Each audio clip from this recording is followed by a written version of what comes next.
सर्वत्र गोविन्दनामसङ्कीर्तनं गोविन्द गोविन्द उदासुरौगैस्तमुदारसम्मतैः उदीर्य दामोदर इत्यभिष्टुतः ऋतूधरस्वैरमुलूकलेलकन् अदूरतौ तौ ककुबौ उदैक्षताम् कुबेरसूनुर्नलकूबराभिदः परो मणिग्रीव इति प्रतां गतः महेशसेवादिगतः श्रियोन्मदौ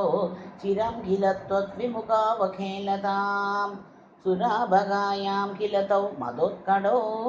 सुराभगायद्बहु यौवदावृतौ विवाससौ केलिपरौ स नारदो भवत्पदैकप्रवणो निरक्षताम् प्रिया प्रियालोकमुपात्तवाससं पुरो निरीक्ष्यापि मदान्धचेतसौ इमौ भवद्भक्त्युपशान्तिसिद्धये मुनिर्जगौ शान्तिमृते कुतः सुखम् युवाम् अवाप्तौ कहुवात्मतां चिरं हरिं निरीक्ष्यातपदं स्वम् आप्नुतम् इतीरितौ तौ भवतीक्षणस्पृहां गतौ प्रजान्ते ककुबौ बभूवतु अतन्द्रमिन्द्रद्रुगं तदाविदं समीयुषा मन्दरगामिना त्वया तिरायिदोलूकलरोदनिर्धृतौ शिराय जीर्णौ परिपादितौ तरु अभाजिषागिद्विदयं यथा त्वया तदैव गर्भतलात् हिरेयुषां महातुषा यक्षयुगेन तत्क्षणात् अभाजि गोविन्द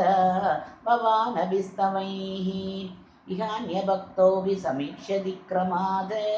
भवन्तमेदौ खलु रुद्रसेवकौ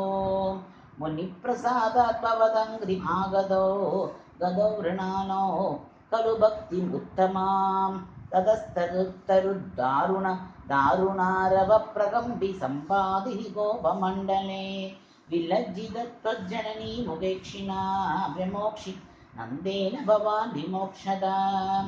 महीरुहोर्मध्ये वदार्भगो हरे प्रभावाद् अपरीक्षकोऽधुना इति ब्रुवाणैः गमिदो गृहं भवान् मरुत्पुराधीश्वर